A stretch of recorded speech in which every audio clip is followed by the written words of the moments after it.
ইতিহাসের একটা ভয়ঙ্কর সময় পার করছে আওয়ামী লীগের লক্ষ কোটি নেতা এবং কর্মী সারা বাংলাদেশে। এবং আজকে যে শিরোনামটি নিয়ে আমি আলোচনা করতে চাচ্ছি, আমি খুব সতর্কভাবে এমন ভাষা ব্যবহার করব যেন তাদের কষ্ট না হয়। কোনো মানুষ যখন বিপদে পড়ে তখন আশ্বাস দিতে হয়, এটি আল্লাহ পছন্দ করেন।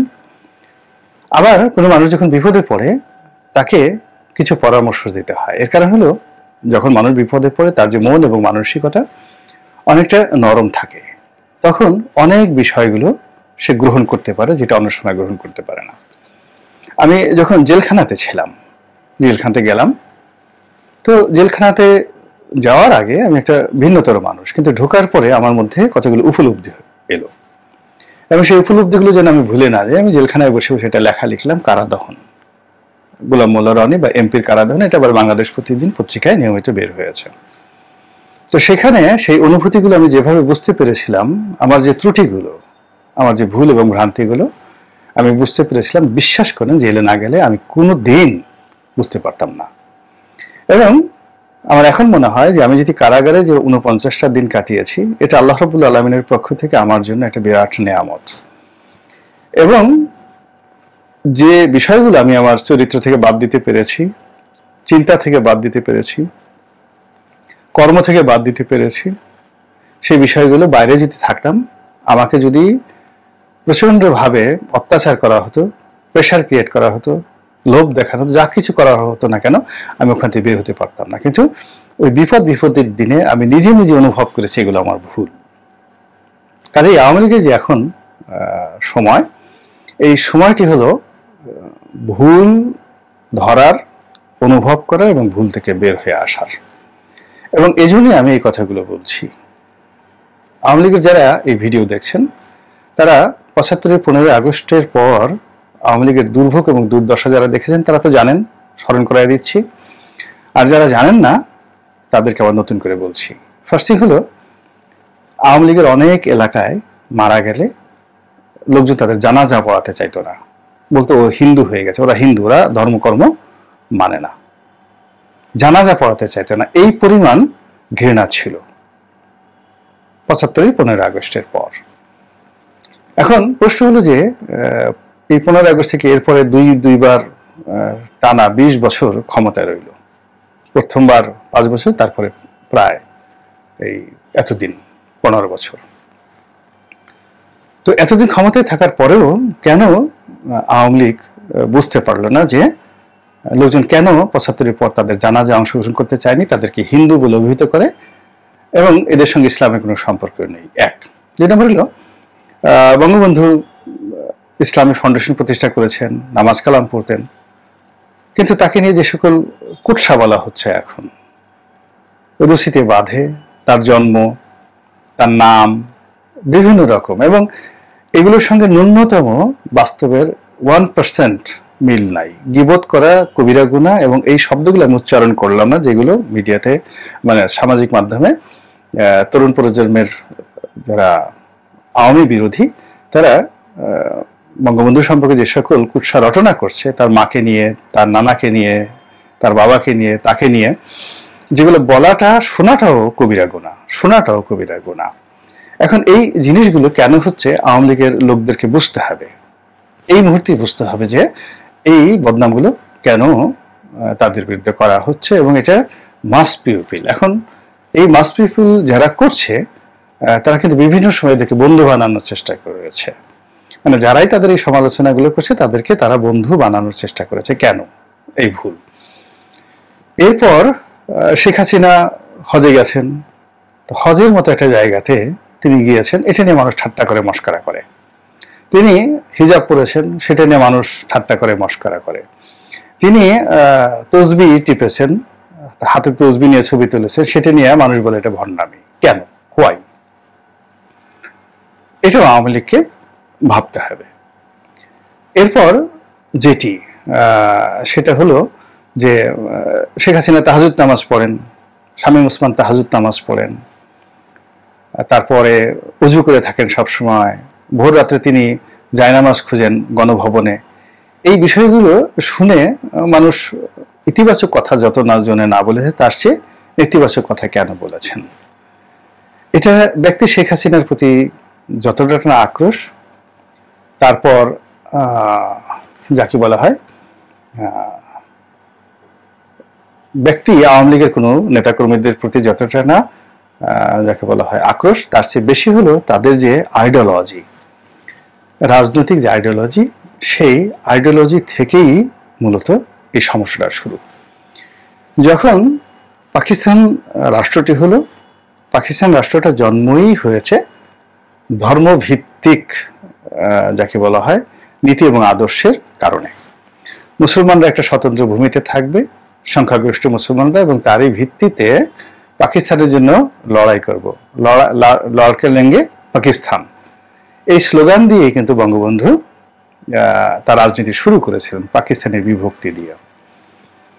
তো সেখান থেকে যখন তারা আমাদের এদেশের জাতীয়তাবাদী যে সকল নেতৃবৃন্দ ছিলেন, খুব বিখ্যাত আবুল হাশিমের মতো মানুষ যারা মুসলিম লীগ করতেন, বদরুদ্দীন সাহেবের বাবা, তারপরে মাওলানা আব্দুল হামিদ খান ভাসানীর মতো মানুষ, আরো অনেক, এমনকি বগুড়ার মোহাম্মদ আলী, লিয়াকত আলী, তাদের মতো বিখ্যাত মানুষগুলো এই বাংলাকে ভালোবাসতেন।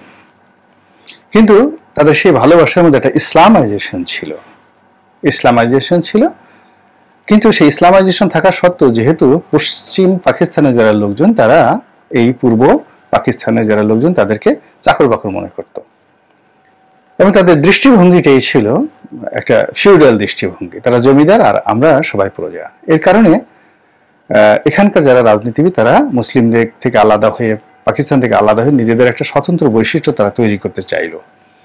এই জন্য মানে আওয়ামী মুসলিম লীগ তারা গঠন করলো প্রথম।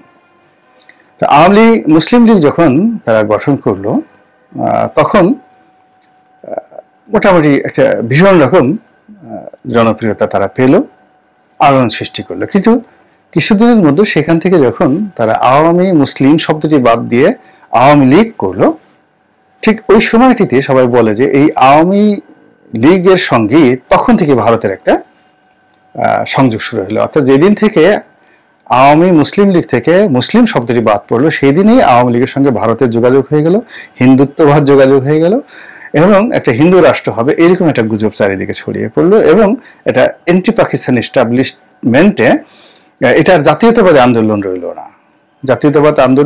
না, এখানে ভারত প্রমোট করে এখানে আলাদা একটা রাজ্য, আলাদা একটা রাষ্ট্র, আলাদা একটা কলোনি তৈরি করার যে মাস্টার প্ল্যান, সেটা সেই আওয়ামী মুসলিম লীগ থেকে মুসলিম শব্দটি বাদ দেওয়ার মধ্যেই শুরু হয়েছিল বলেই ওই সময় মুসলিম লীগ করতো না, কিন্তু সাধারণ যারা মুসলমান তাদের মধ্যে একটা আওয়ামী ঘৃণা শুরু হয়ে গেল, আওয়ামী লীগের প্রতি একটা ঘৃণা শুরু হয়ে গেল। এবং এই ঘৃণা দূর করার জন্য তাদের ওইরকম কোনো মাস্টার প্ল্যান ছিল না। তারা ঠিক সেকুলারবাদ করেছে, বড় বড় কথা বলেছে। আপনি অনেকগুলো আপনি দেখেন এই যে গত কয়েক বছর ধরে জনাব শাহরির কবির, জনাব মুনতাসির মামুন, তারপরে আরো অনেকে যেভাবে ইসলামের বিরুদ্ধে কথা বলেছেন এই আওয়ামী লীগের প্ল্যাটফর্ম ব্যবহার করে, ফলে কি হচ্ছে, যারা আওয়ামী লীগের বিরোধিতা করেন না তারাও কিন্তু আওয়ামী লীগের এই আচরণ, অনেকে আওয়ামী লীগ করেন কিন্তু ইসলামকে ভালোবাসেন, তারাও কিন্তু এই সমস্ত মানুষ সম্পর্কে নেতিবাচক কথা বলেছে। এর কারণে সেন্টিমেন্টের এগেনস্টে চলে গেছে। তো সেই যখন 1954-এর যুক্তফ্রন্ট সরকার হলো, সেখানে তারা চেষ্টা করেছে যে জমিয়াতে উলামায়ে হিন্দের যেটা ছিল সেটা বাংলাদেশে একটা পার্টি হয়েছিল, তাদের সঙ্গে তারা ঐক্য করার চেষ্টা করেছিল, কিন্তু পরবর্তীতে সেই ঐক্যটা টিকে নি, এবং সেখান থেকে কিন্তু দেখা গেল সরকারের মধ্যে একটা হজবরল তৈরি হয়ে গেল 1954-এর সরকারের মধ্যে। এবং সেই সরকার যখন টিকলো না, সঙ্গে সঙ্গে মিলিটারি গভর্নমেন্ট চলে আসলো, মানে 1957-এর শেষের দিকে এসে মার্শাল ল জারি করলেন আইয়ুব খান। তো তখনও বঙ্গবন্ধু বুঝতে পারেননি বা আওয়ামী লীগের নেতৃবৃন্দ বুঝতে পারেননি যে সমস্যাটা আসলে কোত্থেকে হলো। স্বাধীন বাংলাদেশে একই অবস্থা।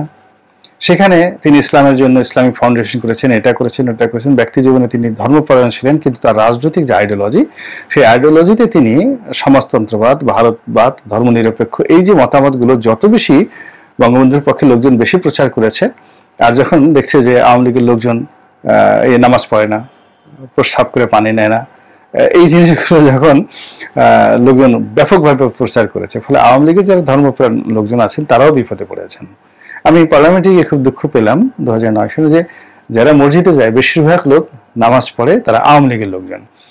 অন্য যারা রাজনৈতিক দল আছেন তারা খুব অত মসজিদে যান না। তো কিন্তু তারপরে আওয়ামী লীগকে বলা হয় এরা হিন্দুর দল। এটা আমি নিজে নিজে খুব কষ্ট পেতাম। তো এখন আমি চিন্তা করি যে এগুলো মূলত আসলে চিন্তার কারণে, দৃষ্টিভঙ্গির কারণে, রাজনৈতিক আদর্শ, নীতি এবং আদর্শের কারণে কিন্তু আওয়ামী লীগের মধ্যে এই যে একটা ইসলাম ফোবিয়া তৈরি হয়েছে আর ইসলামিস্টদের মধ্যে একটা আওয়ামী ফোবিয়া তৈরি হয়ে গেছে। তো এর ফলে কি হলো, আওয়ামী লীগের লোকজন কিন্তু মনে প্রাণে আসলে জামাতকে ঘৃণা করে, এতে কোনো সন্দেহ নেই, মনে প্রাণে। ঐতিহাসিক কারণে তাদের মধ্যে একাধিকবার বন্ধুত্ব হয়েছে, সম্পর্ক হয়েছে, কিন্তু সেই সম্পর্ক টিকে নেই।